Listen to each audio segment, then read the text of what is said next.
La femme pakistanaise, une femme d'honneur contre une société du déshonneur.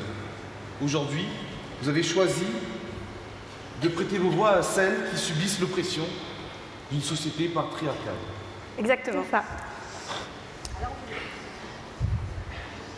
Bonjour, mesdames et messieurs. Bonjour. Elle aurait voulu continuer à affirmer ses choix et ses opinions. Elle aurait souhaité continuer à se battre pour ses droits et sa liberté. Mais elle est morte. Elle est morte le 15 juillet dernier, assassinée, ou plus précisément étranglée, par les mains de son propre frère. Le prétexte de celui-ci? Elle aurait bafoué l'honneur de sa famille. Kandil Balok, de son vrai nom Fouzia Azim, était une jeune femme de 26 ans. Elle était reconnue dans le monde à travers les réseaux sociaux. La Kim Kardashian pakistanaise. C'est ainsi qu'on la surnommait, car elle assumait son corps, ses droits et sa liberté. Le Pakistan possède une société très patriarcale, où les hommes sont les figures principales de l'autorité et les femmes sont subordonnées. Ce pays a jugé les photos qu'elle postait d'elle sur les réseaux sociaux scandaleuses. Mais mesdames et messieurs, depuis quand peut-on tuer quelqu'un parce qu'il ou elle nous dérange? De quel droit une société pourrait permettre à un frère d'ôter la vie de sa sœur pour ce seul motif? Au Pakistan, ces crimes sont qualifiés de crimes d'honneur.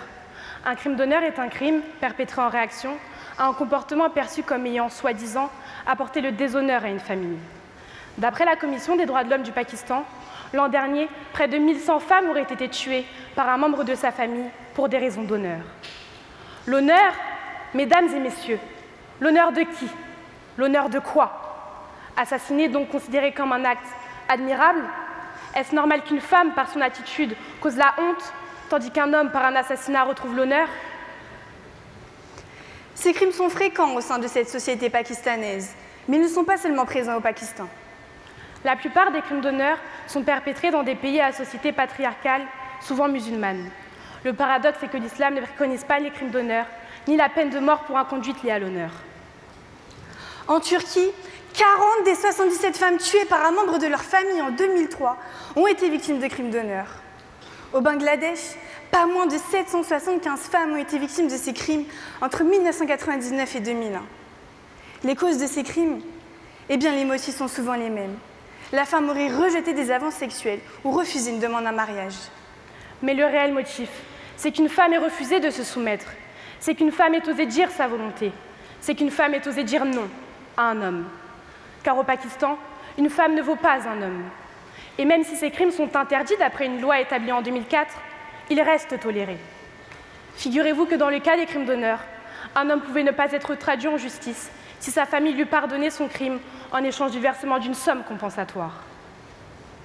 Au Pakistan, la situation des femmes est plus contrastée qu'il n'y paraît au premier abord.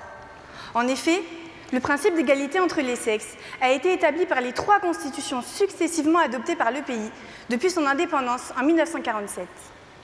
D'après ces constitutions, les femmes ont toujours eu des droits politiques strictement égaux à ceux des hommes. De ce fait, comment expliquer qu'il y ait une telle différence entre les lois mises en place et les pratiques appliquées? La violence et la discrimination contre les femmes sont couramment expliquées par les normes sociales, notamment l'importance de la chasteté féminine dans la définition de la réputation d'une famille. Mesdames, messieurs, comment justifier le fait qu'au Pakistan, la vie d'une femme ne vaut pas l'emprisonnement d'un homme? Comment justifier le fait qu'une femme ne puisse pas être libre de sa conduite sans risquer le châtiment ultime?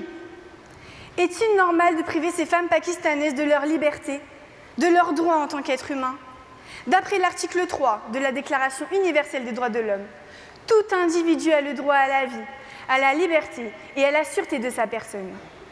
Et d'après le préambule de cette même déclaration, tous les hommes naissent libres et égaux en droit. De ce fait, ces injustices à l'égard des femmes pakistanaises doivent cesser. Nous, citoyens d'État de droit, avons le devoir de défendre ces femmes qui ne peuvent pas prendre la parole pour leur propre liberté. Le Premier ministre du Pakistan, Nawaz Sharif, s'était engagé en février à éradiquer ces crimes d'honneur. Mais ce n'est que le jeudi 6 octobre dernier que le Parlement pakistanais a adopté une loi durcissant les sanctions encourues pour la pratique des crimes d'honneur qui font des centaines de victimes chaque année dans le pays.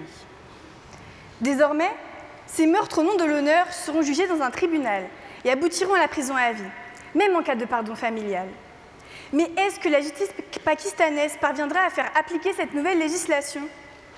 Parviendra-t-elle à s'attaquer à ce fléau sociétal en dépassant les arrangements familiaux que la loi permettait jusqu'ici? Il ne reste qu'à attendre de voir si cette fois, cette loi sera réellement appliquée et si ces crimes d'honneur seront totalement éradiqués. Dans l'affaire de Kandil Balok, les autorités du Pendjab ont interdit que le pardon soit accordé à l'assassin, ce qui prouve une certaine évolution des mentalités. Wassim Balok, le frère de Kandil, a été emprisonné à perpétuité. Mais ce type de décision reste rare. Ce devrait être une règle et non une exception. Alors, nous revendiquons l'égalité des droits, la solidarité des femmes et tout simplement l'humanité. Nous demandons et nous espérons que cette loi du 6 octobre soit appliquée et respectée au Pakistan, mais également qu'elle dépasse les frontières. Pour que ces femmes au Pakistan, en Turquie, au Bangladesh et ailleurs n'aient plus peur d'assumer leurs choix, leur liberté et leurs décisions. Mais ceci ne pourra être établi que lorsque la société leur en garantira le droit. Comme le dirait Simone de Beauvoir, la femme n'est victime d'aucune mystérieuse fatalité. Il ne faut pas conclure que ses ovaires la condamnent à vivre éternellement à genoux. Kandil était une jeune femme pakistanaise revendiquant son statut de femme libre, ce qui lui a ôté la vie. Moi, Laurine Ghulam, je suis également d'origine pakistanaise. Je revendique ma liberté et pourtant, je n'en paie pas le prix de ma vie.